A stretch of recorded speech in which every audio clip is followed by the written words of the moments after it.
Sumainyo ang Panginoon. At sumayo rin. Ang mabuting balita ng Panginoon ayon kay San Lucas. Papuri sa iyo, Panginoon.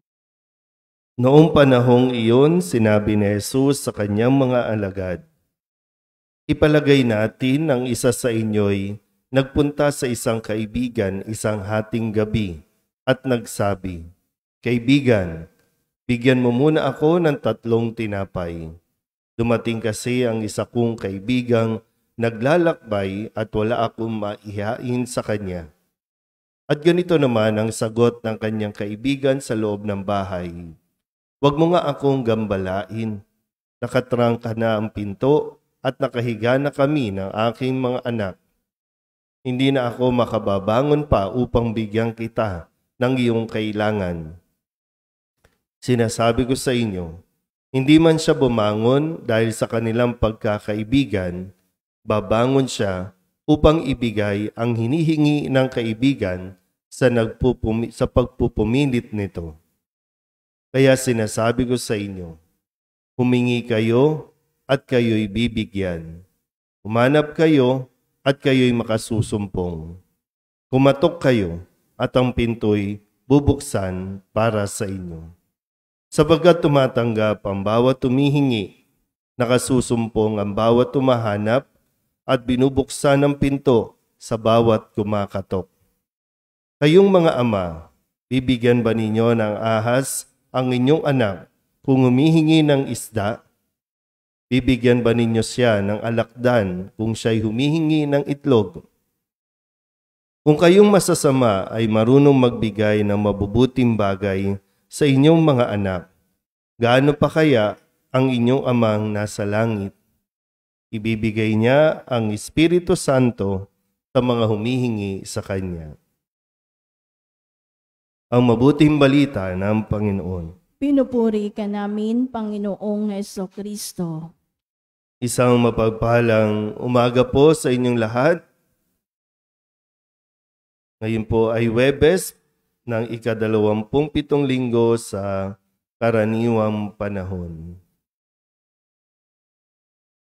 Sabihin nyo nga po sa katabi ninyo, kapit lang. Baka sakali lang, no, na minsan umaabot sa punto na nawawalan ka na ng gana, pinanghihinaan ka na, nawawalan ka na ng pag-asa, lalo tigit doon sa mga bagay na ang tagal-tagal mo nang gustong makamtan.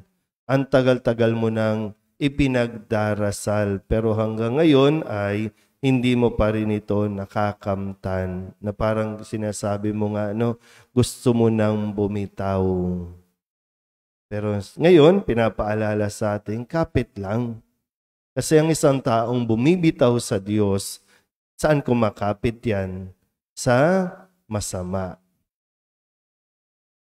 Hindi ko alam kung nakaka-relate ba tayo sa pahayag ni Propeta Malakias na dito yung saloobin nila na para bang gusto nang lumayo sa Diyos dahil bakit ganon? No? Kung sino yung gumagawa ng masama, yun ang masagana ang buhay. Kung sino yung mga gumagawa ng anomalya, yun yung talaga nagpapakasarap, nagpapakasasa. Samantalang yung mga tao na gumagawa ng kabutihan, nagpapagod talaga. Nagbabanat ng buto. Pero sabi, bakit gano'n? Parang mahirap pa rin tayo. Ngayon, tinuturo sa atin muli ni Jesus, matapos niyang turuan ng kanyang mga alagad kung paano magdasal. Ngayon naman ay kung paano natin iintindihin na pag nagdarasal tayo, maging bukas tayo sa kung ano ang sagot o tugon ng Diyos. Hindi lahat ng dasal natin ay kailangan ibigay sa atin. Kasi tayo, malinaw sa atin sa ngayon, yung hinihingi mo, gustong-gusto mo kasi yan. Pero ang tanong nga, kailangan mo ba yan? Magkaiba kasi yung gusto sa kailangan mo ba yan? Gusto mo lang yan. pero kailangan mo ba talaga yan? Minsan, nilalagay natin yung buong energy natin doon, na pakiramdam natin, doon iikot ang mundo mo, doon ka sasaya, yun ang magpapaligaya sa iyo. Pero mas alam ng Diyos kung ano ang dapat na ibigay sa atin. Pero kahit na alam niya itong ang dapat sa iyo, ang kailangan pa rin ay matuto tayong humingi, matuto tayong magpakumbaba. Lambingin mo lang ang Diyos. Kasi, di ba po, sa karanasan natin, kapag ang isang bata ay hindi pa humihingi, binigay mo na. Yung pag may gusto, bigay agad. Di ba nagiging spoiled brat? Nagiging matigas ang ulo, mahirap tuloy palakihin, nagiging tamad, walang pasensya, hindi marunong yung bang magsakripisyo. Kasi may gusto, sige, pagtrabahuhan mo. Kung may gusto ka, pagsikapan mo. Kaya nagiging mahina ang loob. No? Minsan, hindi ibinibigay ng Diyos ang mga bagay na gusto natin dahil ayaw lang niya. Kundi mas gusto niya na tayo po ay magsumikap, na tayo po ay mas maging matatag. Kaya nga, kapit lang, dasal lang. Kahit napakiramdam mo minsan, hindi ka gumagaling, pero ang tagal-tagal mo nang hinihiling sa Diyos, Lord, pagalingin mo sana ako. Hindi ko alam po ano ang dahilan ng Diyos kung bakit hindi binibigay sa iyo yan. Pero hindi kinakailangan at huwag kang bibitaw sa Diyos o magagalit sa Diyos dahil lang hindi ibinigay sa iyo yung hinihiling mong kagalingan. Dahil merong itinuturo sa atin at meron din itinuturo para sa ibang tao sa karanasan mo. Kailangan lang talaga natin maging malawak ang ating kaisipan, ang ating pangunawa para sa mga bagay-bagay na huwag mo isipin lagi, pag lumapit ka sa Diyos, bibigay agad sa iyo.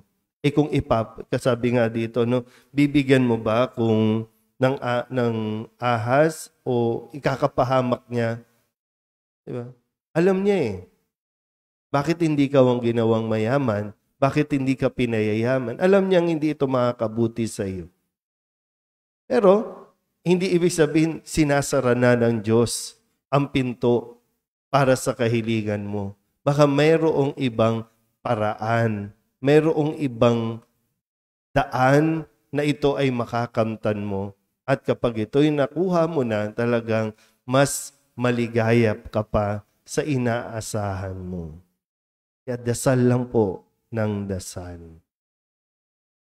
Sa ngayon, no, talagang matindi kasi sa nangyayari ngayon sa Israel, no, sa bansang Israel, noon pa talagang marami na ang gustong sumakop sa bansang Israel. Pero tuloy lang. Tuloy lang ang dasal. Hindi tayo pwedeng panghinaan ng loob. Yung mga kababayan natin doon, mga ibang lahi na naroroon na naiipit sa kaguluhang ito. Kahit na sabihin, nagdadasal naman tayo. Mayroong mga nagbuwis ng buhay, may mga pinatay, mga inosenteng bata. Hindi natin lubusang maunawaan sa ngayon. Pero dasal pa rin tayo. May awa ang Diyos, may dahilan din ang Diyos kung bakit ito nangyayari at kung bakit hindi pa dinidinig at ibinibigay ang ating mga kanya-kanyang panalangin. Amen?